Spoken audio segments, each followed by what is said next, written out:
The Ben Coley Podcast. And we're a go. We're out the gate. Hi. You're listening to, well, you know what you're listening to. You clicked on it. But I hope you're doing well.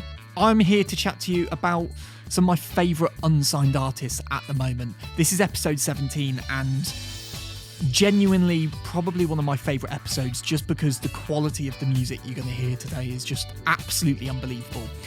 If you've never listened to my podcast before, I'll be chatting to you about my favourite unsigned artists at the moment. You'll also hear my favourite song of the week and my album of the week. So it's essentially a snapshot of the past week or so in music.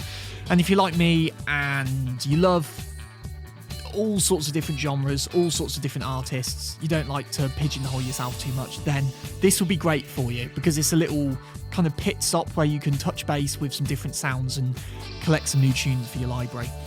Right, I've got a lot to dig into today. I've got a lot of chats with some artists. There's a lot of music to sink our teeth into.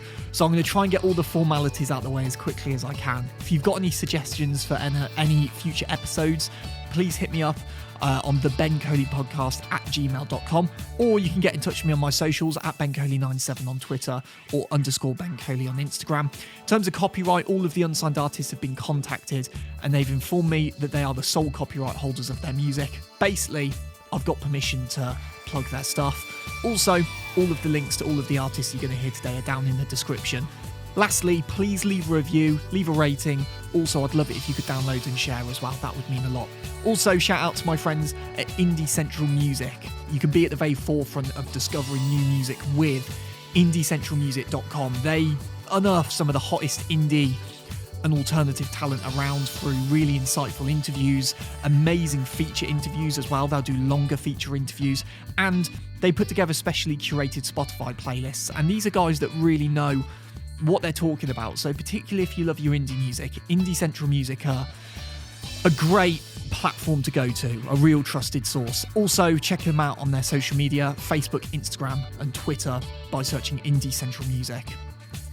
So first up, we've got Ade Straker. She's so talented.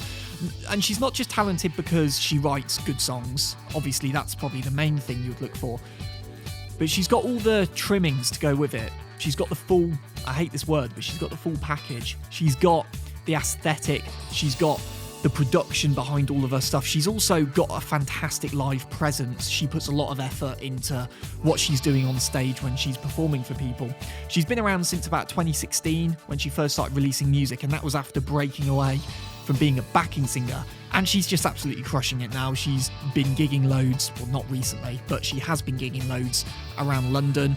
And she's also been picked up by loads of festivals. She's performed at Glastonbury. She's also been playing over in Japan. BBC Introducing have been really championing her, which has been great. So her sound, I'd say, is characteristically quite synth-laden, bass-heavy, and beat-centric. But it's very reflective of her huge interest in dance music, and at the weekends you'll often find Anna out in East London at clubs. She loves being part of that scene. But what she's been doing recently has been quite different, safe to say. She's been working on some very different sounds. Her sound has very much taken a sidestep or a U-turn. She's released her latest single called London Knows. It's getting so much love at the moment, and I caught up with her about it. You pretty much started off doing backing vocals. So you had this really interesting window into the professional music industry, but you weren't at the forefront of it. So you did backing vocals for, and this is mad, Rudimental, John Newman, Years and Years. I mean, surely you must have been working alongside these people and been in the studio and seen these artists at work and thought, I have to do this. This is my calling. Yeah, for sure. It was really inspiring. Like, I must have been like 17 or 18 at the time when I was doing that. And I'd like dropped out of school to pursue music. Like, I was a really nerdy straight A student, but I was like, I'm going to work with these producers. Like, I'm going to drop out of school. I'm going to move to London, leave all my mates behind. Like, I didn't know a single person living in London. I moved into a spare room in my grandma's house in Ealing. And I was like, what am I doing? But also the thing that, pushed me through really was like seeing how these big number one records were being made and like being a part of the process for it. And it was like really just like the driving force behind me like doing that move and everything. And did you notice anything different with the creative process for these number one records compared to perhaps other artists that you've worked with? Is there something different that happens in the studio? I mean, it's like every session is different and you never know when it's going to be a number one record. So I think it just literally depends on the person, depends on the producer, the writers. Like everything is different, you know. If you're writing, I've never written abroad, but like I imagine like making records in LA is like a completely different experience to doing it in London and stuff. But it's really hard to say. Like I don't think it's I think anyone could make a number one in their bedroom, even, to be honest. And you write, sing and produce yourself. You do everything yourself. Have you always done that? Has that always been your approach to it, where you have total control? When I dropped out of school, I was working with this like really big producer, and like I obviously wrote with like I could play piano, so I would sit and write at the piano, but I really wanted to be involved with like all of the production process. So I kind of learned from him to do that. It was just a natural inclination to go to be a producer as well. A lot of your music has a club vibe to it, and when I say a club vibe, I mean, you know, it's quite beat centric. You use a lot of synths. Yeah, definitely. But especially in your lyrics as well. So like songs like Ignite Me and Sweat, it's very much about going out. So you've got the lyrics in Sweat where it's like, you know, I come alive every weekend, I dance until I can't no more. What is it about the clubbing environment that makes you want to write about it? Because in Ignite Me, you write about it in this kind of very romantic, kind of seductive way, but then there's almost this kind of sad element to it as well. I love going out and I love clubbing and I love festivals so much. Like, if I couldn't do that all the time, I don't know what I'd do.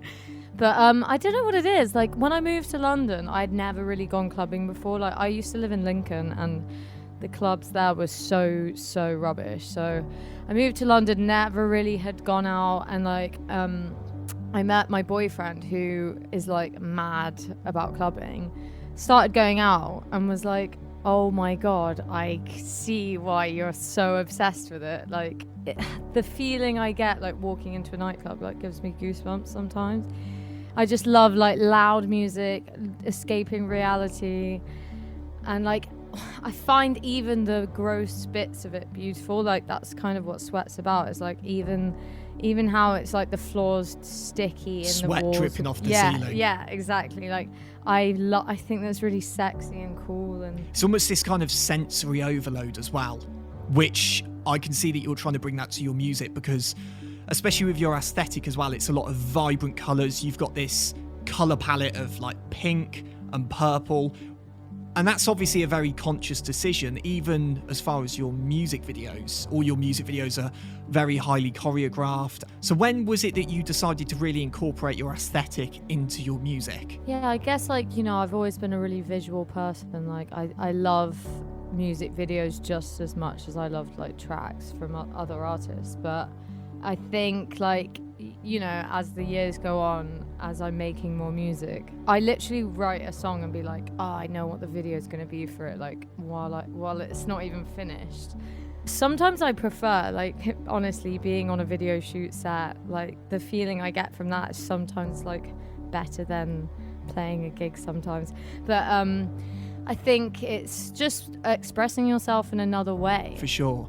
And I watched the music video to London Knows first and foremost before I listened to the song, and then I read the description about the song and what you put on your socials, and it completely moved me. And I want to get into that, but firstly I kind of want to understand where you were coming from musically, because it's way more regressive, it's way more stripped back than all of your stuff before, to the point that if it wasn't for your voice, you'd think it was a different artist altogether. It's a proper sidestep in terms of your sound.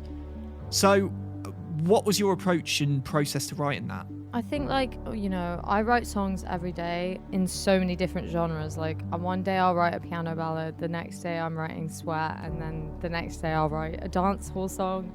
Like, I definitely love so many.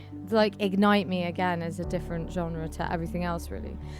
When I was writing this song, I wrote it on the piano, and like, it just felt like it was so powerful. Like, it didn't need to be dressed up. Like, originally it had a beat on it, and it had like kind of a James Blake production on it, like very glitchy, like cool beats, and like I just felt like it didn't need any of it because the song was so good itself. And the story, it's about the story, and it's about the emotion and the vocal, and I was just like, take it all off, like let's just strip it right back. And in terms of what it is about, you went away to, correct me if I'm wrong, Thailand. Now, you can talk about this as much or as little as you want. I'm not going to push you either way. But for me, I viewed the song in a totally different light when I read your description of what the song was about. And I, like anyone really, I struggle sometimes, especially in lockdown. I've been feeling anxious some days.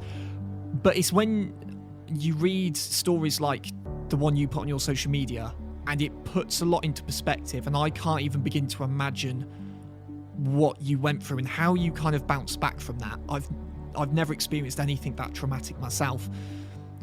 So, firstly, tell me about the meaning behind the song, and then perhaps how you bottled some of those emotions and tried to control it and put it into one song. In November, I was on holiday with my boyfriend's family.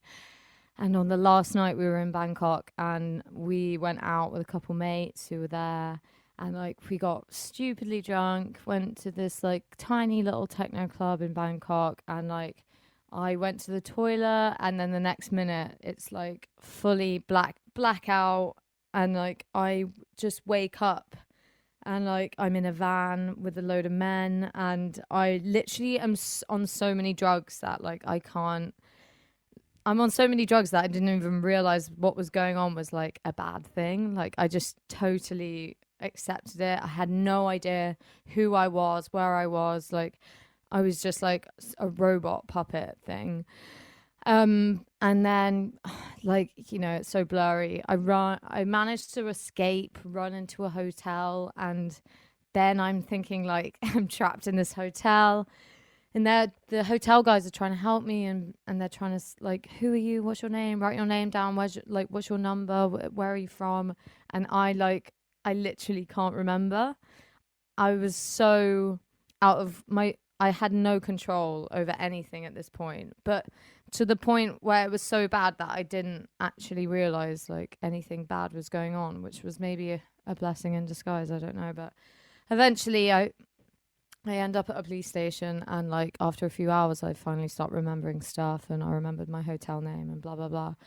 But it was basically like the biggest, I've never really had anything like that happen to me before, and I just went into a bit of a state of shock. Like, it was really traumatic. And on the way home to England, like, I've never gone on holiday and been so thankful for like the frost on the trees and the cold weather, and it was like the weirdest feeling. I just felt like I left like this Anna Straker, and I've come back like not someone I know at all, like not confident, like not, I can't be sexual with my boyfriend, like everything's changed. I can't go out on the weekends like I used to. I can't have a drink. Like, it was just so, everything was flipped upside down for me. And I, after a few weeks, I like had this kind of psychotherapy called EMDR, and it's basically like about random eye movement. It's kind of a bit like hypnotherapy, but after I did that, I really felt so different and so much better. Like, it's about processing your traumatic memories and like kind of reliving them, but in a controlled manner.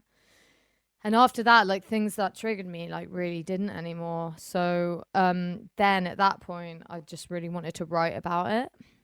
And I was writing, like, London Knows is kind of like the only song I've written about it, really. But I think what I like about London Knows is, like you say, you wouldn't actually know what it's about from the lyrics in it, but because it's not really about what happened to me, it's about healing, and it's about recovery, and it's about coming back to London and like going back to normal and not feeling right.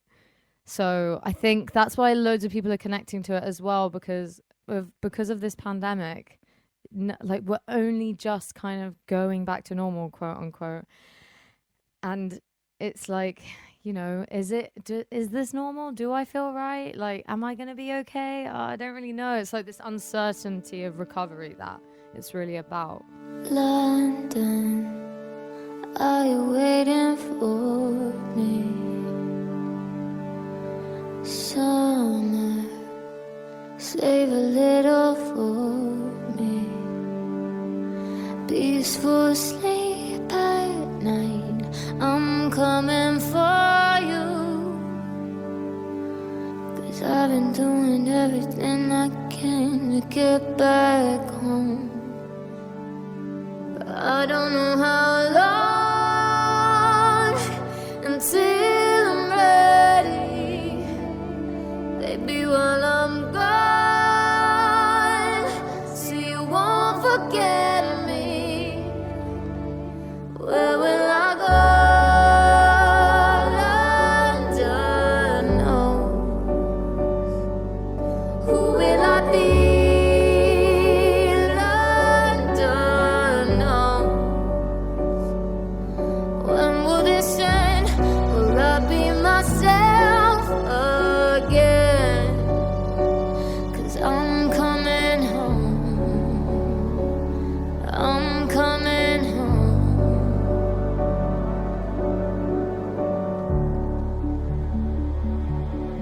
And it's the emphasis on that word uncertainty, because it's the lyrics, when will this end? Will I be myself again? And we've all had times where we haven't felt ourselves, and you think, oh, is this a permanent mindset? Will I ever go back to how I used to be? Yeah, exactly. And the whole title and everything is like, London is like, I don't know, like some higher power, and it's like, I trust that being here, like, my life will go back to normal. It's like trusting the universe, basically. Sorry to bring this up again, but I'm just really trying to understand it in my head. When you were in the van with these men, were they taking you somewhere? Were they driving you somewhere? Was it kind of a kidnap situation? Yeah, I don't really know. Like, I know that happens. I've read a lot of stories that kind of thing happens, but girls getting date raped in clubs, being ushered into vans for like sex, and then, sending them on their way, or that kind of thing. I'm not really sure. And like, I've racked my brains trying to remember what happened or what was going on, but there's like a peace in accepting that I'm never going to know, and there's just going to be black spaces in my brain that I'll never know, really. Which is a weird thing, because, yeah, again, it's the uncertainty that's the scary thing. London, are you shouting for me?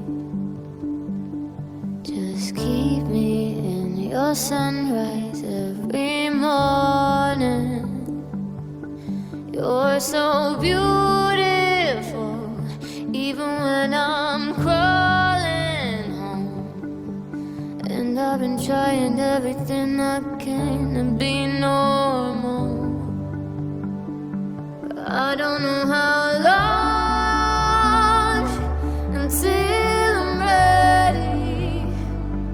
Baby, while I'm gone, so you won't forget me. Where will I go? London knows. Who will I be? London knows. When will this end?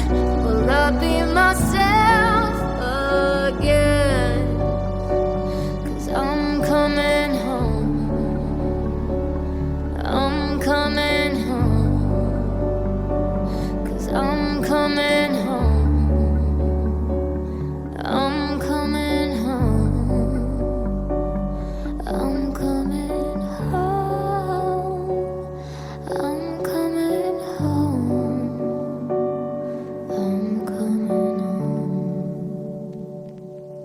I'm working on like a 5-track EP that's coming out. Basically, I'm releasing a track every month pretty much for the next few months. And the EP is called Growing Pains, and it's about, every song on it is about a different thing that I've learned like in the last year. And it's a lot more deep and emotional, and I'm really proud of it. And it's all in that kind of style where it's perhaps instrumentally a bit more stripped back. Like there is dance tracks on it, and there's like cool electronic synth pop on there. But like I wasn't even gonna release London Knows, and I was like, I want to put this story out there. Like I want to do it. Just we literally got the music video and the artwork done like 3 days before the release because it wasn't really planned. So like having people like you reach out, or it got played on Radio 2 last night. Wow, congrats. So thank you. I'm so happy because like it really wasn't. It was like not even meant to happen really, and to know that it's connecting with people makes me so happy. She's so sound, isn't she? Go and check her out, Anna Straker. Okay, so the next unsigned artist this week is Òlah Bliss.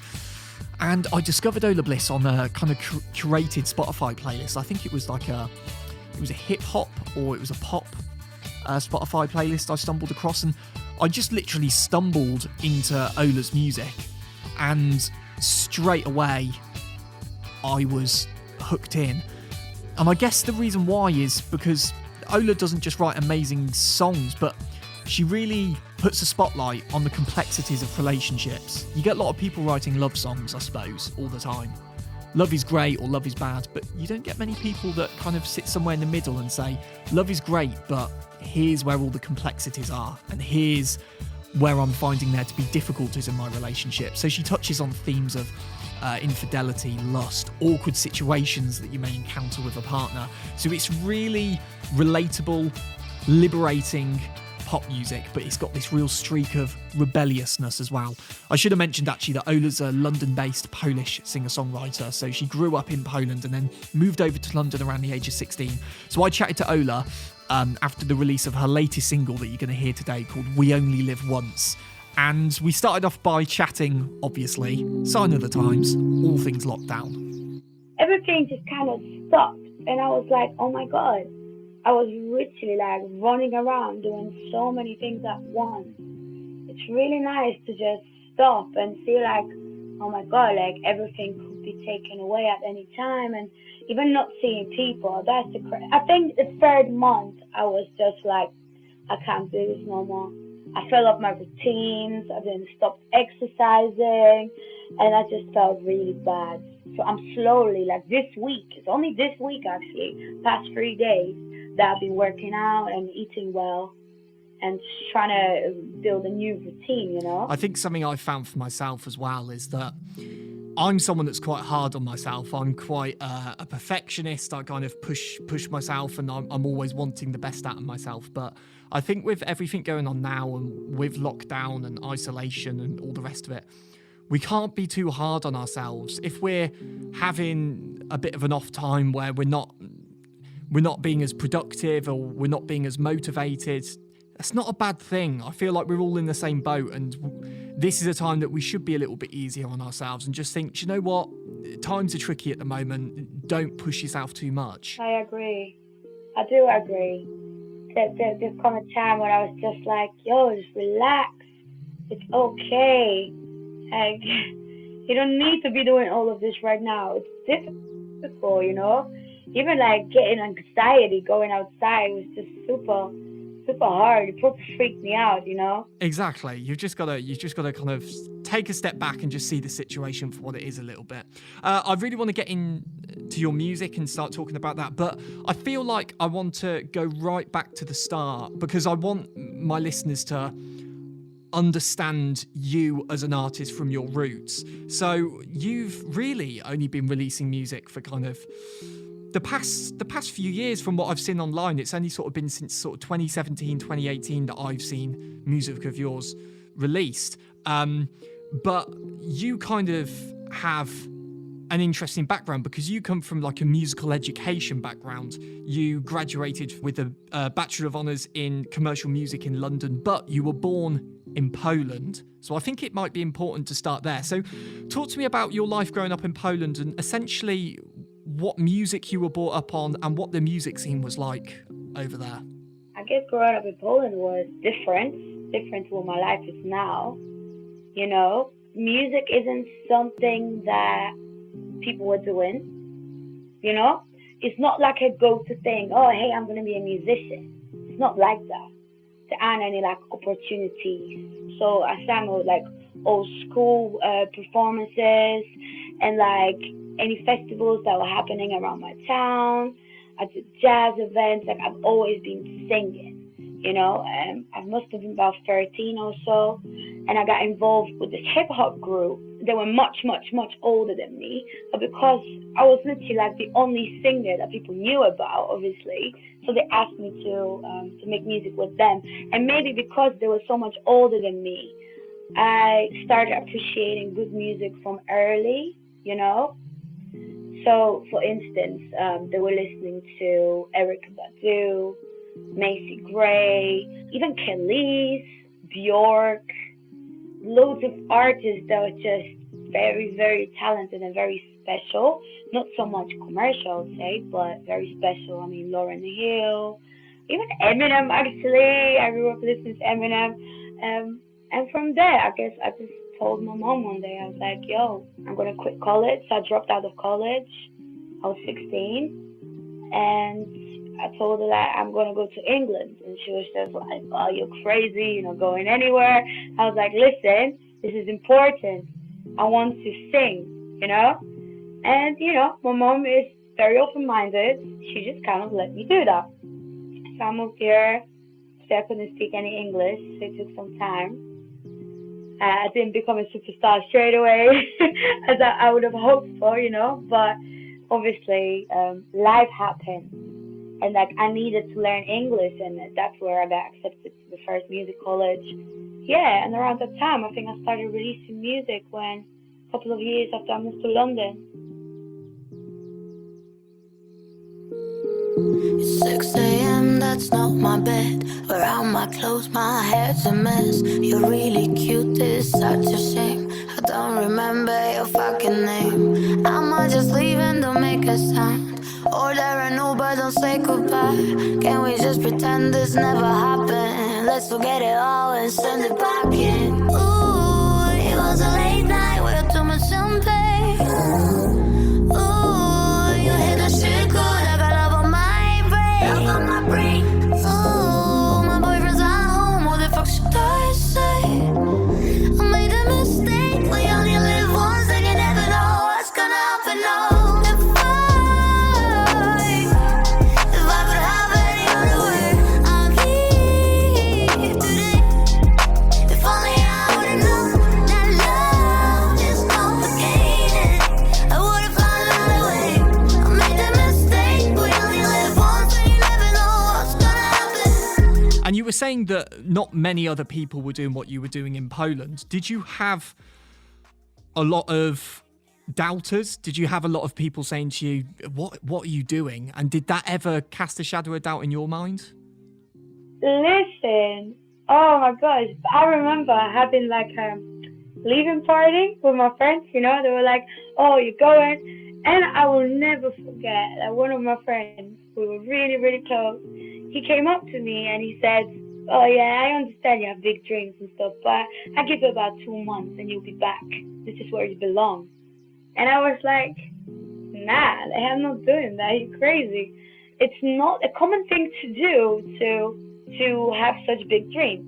Yeah, and it must be frustrating for you at the minute with lockdown, the fact that you can't perform. Have you got that real itch to get out there again? Do you feel like you've really missed that side of what you do? 100%. At the same time, I feel a bit out of it as well. I haven't been playing as many shows as I wanted to, So I guess the second I started going out and playing more and more shows and just testing the grounds and whatever the case might be, yeah. And I feel like the government and nobody cares about the music industry. Like, we're all suffering. We should be getting some like free therapy or something like that. The song that I will be featuring on my podcast that I'm going to be going into playing and talking about is We Only Live Once. And it's easy for me to say, oh, well, it's your most kind of well-rounded, developed song because it's your most recent song, but I genuinely think it is. Before we talk about the song itself, I want to get into the lyrics because that's what really struck me. I found the lyrics so upfront, so raw, so emotional. For instance, you've got love is complicated, I made a mistake, we only live once. And I love this idea of you not being a prisoner of your past. You're kind of accepting your past for what it is, but then you're moving on and using past mistakes as life experience. Was that your intention with this song? I think I just put me on the track. I wrote Ocean and We Only Live Once within 2 days of each other. And both of the songs just did something to me. It was literally like, for the first time in my career, I felt like this is me on the track. No one else, just me. No influences, this is just my sound and what I'm feeling right now, you know? So if you say it sounds raw, it's because like this is literally how I felt. And I guess it's a situation I've been through in the past, but, you know, sometimes you just sit down and think about things, you know? Stuff that happened ages ago, and you reflect on it, and then you look at how far you've come and the growth. So talk to me about the creative influences behind this track then. What sort of sources of inspiration did you draw off? I didn't write anything for about 3 weeks, okay? I was losing my mind, literally. I tried so many times, I was forcing songs out, and I thought, nope, nothing is coming out, nothing. Then I wrote Ocean, then I had another block, and then came back to write something, and I had this guitar. I heard this guitar somewhere on my computer, and dropped it in the project, and I was just thinking how depressed I am because I can't write anything. And then I started dwelling on my life and feeling sorry for myself, as you do, and just freestyled the whole song. The melody, as you hear it, was literally the melody I laid down with my first take. I'm feeling you all over my body. Your perfume's all under my skin, and I can't stop thinking about it. The truth is I lose and you win. I might have a house, I might have some money. I might get invites to all kinds of parties. I'm a bit lucky 'cause he's a body, but I'm in love with somebody else. Ooh, it was a late night with too much champagne. Ooh, you hit that shit good, I got love on my brain. Ooh, my boyfriend's at home, what the fuck should I say? I made a mistake, we only live once, and you never know what's gonna happen. No, if I could have any other way, I'd leave today. If only I would've known that love is complicated, I would've found another way. I made that mistake, we only live once, and you never know what's gonna happen. All I had was like, we only live once, and you never know what's gonna happen. I think that came straight away. And the rest of it, I was just like, I think it took me about a week to finish it. I was just like going back and forth, doing first verse, going back to the second verse, and sometimes it's very hard to put yourself back into the same space you were when you started the song. So I needed to wait for the right day when I was feeling a bit meh, and then I finished it. And I was like super happy, and then I just sent it to a couple of producers, and they worked on it. Well, a couple of producers, Lois Collin and Guy Capsell, two incredible producers actually. There's a question I always like to end with on this podcast. It kind of catches people off guard. Give me 3 words to describe your music and what you do. Emotional, edgy, and Can I put forward a suggestion of a word that I've thought of? I don't know if you'll agree or not. Honest. oh yeah, I actually have a song that's gonna come out in the next couple of months called Honest. There we go. I've called it. There you I've go. called it. There you go. Exclusive. There is a song that's called Honest, and it's coming out this year. If I could have any other way, I'd leave today.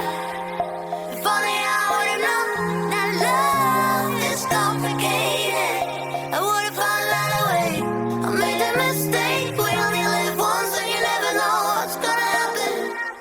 The New is now a band you're going to hear. But have you ever come across a song that reflects exactly how you're feeling in the very moment? Because that's quite rare, I'd say, when you stumble across music where it speaks to you and you feel like it's speaking directly to you right at that very moment. A song touches on something that's going on in your life almost to the T.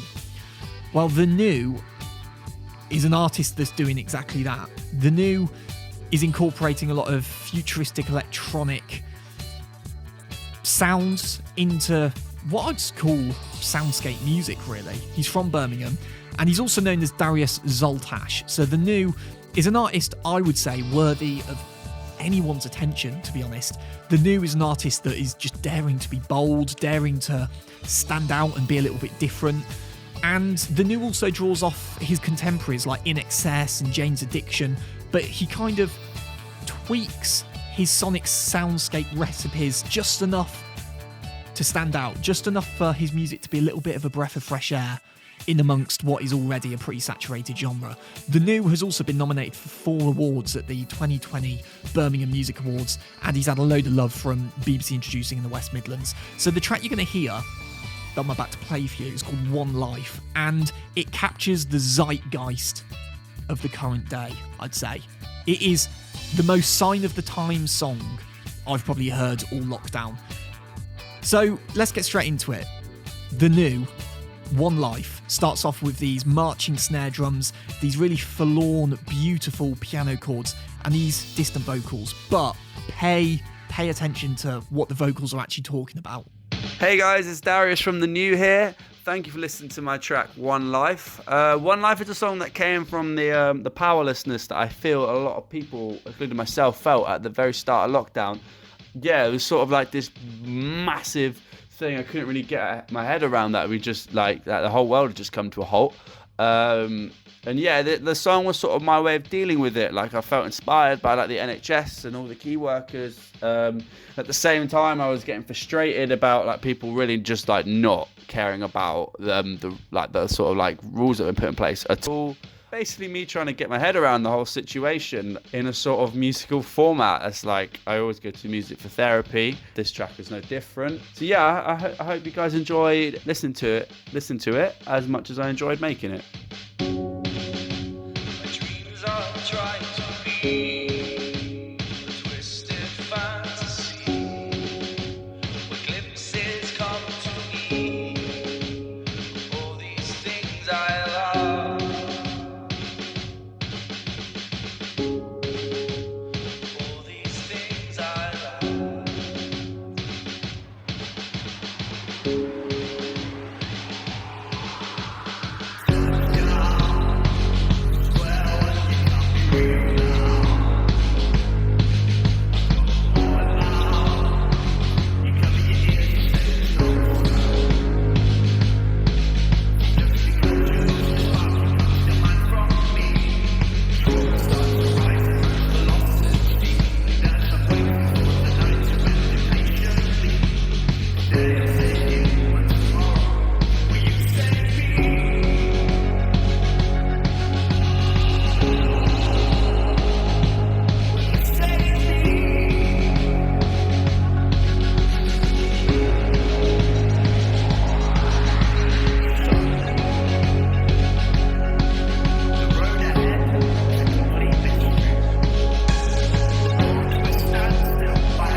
I love that spoken word delivery.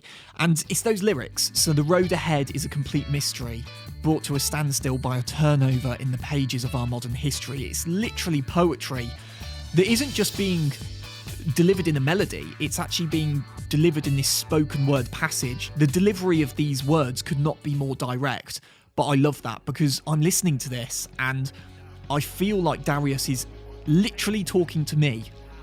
And it's very rare for an artist to make that one-on-one intimate connection, I'd say. Here's the chorus, see what you think of it.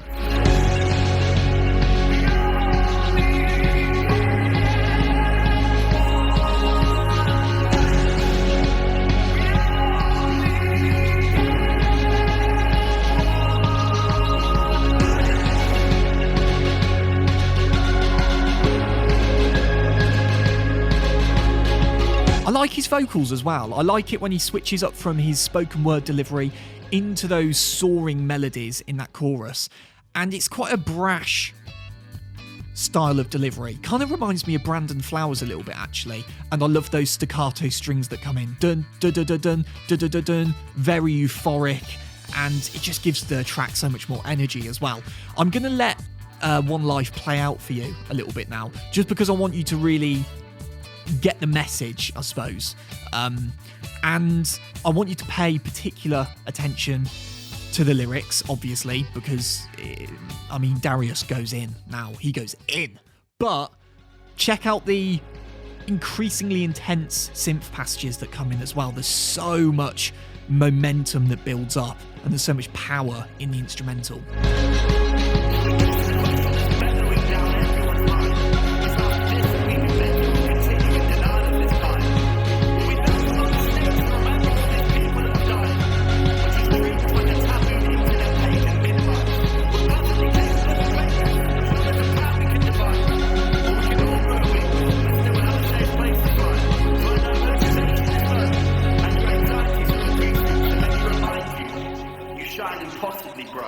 So this is for everyone else.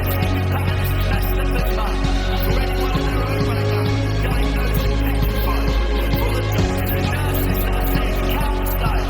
For all the key workers putting themselves and their families' health on one side. Now I'm just running from Reddit, but I wrote these lines because you can't look for returns, especially when it's the worst of times.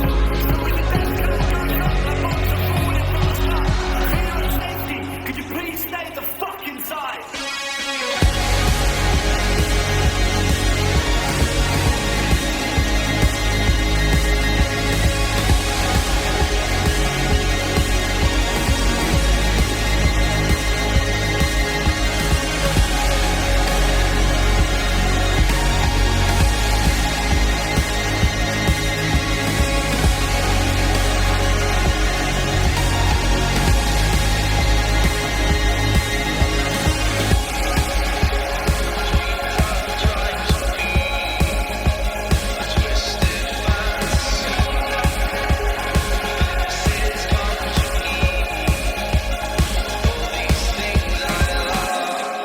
It is a 21st century modern symphony, isn't it? I really liked it, and you probably haven't heard anything similar in a while. Do you know what I mean? It just kind of stands out in amongst everything that's going on at the moment, and a lot of people are bringing out music right now because of lockdown. The new stands out, and I think that Darius's unique patchwork of icy synths and dense layers and soundscape spectrums are kind of only really bettered by his incredible poetry, and you feel like he's, as I said, talking to you as an individual. So please go and check out this song as well. Play it, stream it, download it, because the first 12 months of streaming royalties for One Life are going to be donated to the NHS, which again is absolutely incredible. Also, check out the music video, because that's something that Darius directed, shot and filmed himself, and it's a fantastic music video.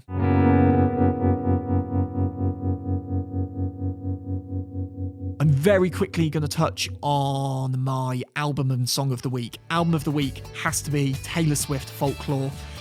Taylor is finding comfort in sadness. That's probably the elevator pitch I'd give. It's a 16-track behemoth of an album, but musically it's far more regressive for Taylor Swift. It's a lot more stripped back, but the songwriting is just absolutely incredible. Taylor Swift's vocals are sublime, and I absolutely adore the duet that Taylor Swift does with Bon Iver. And my song of the week has to be Ski Mask the Slump God. And he's got a track called Burn the Hoods. It's very much kind of fuck America. That's essentially what he's getting at.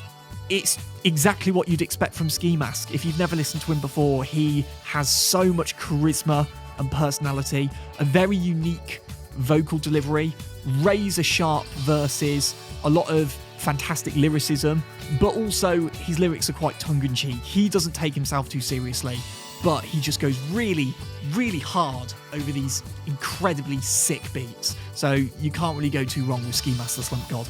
Burn the Hoods clocks in at like 1 minute 40 or something like that, so it's just a quick adrenaline rush.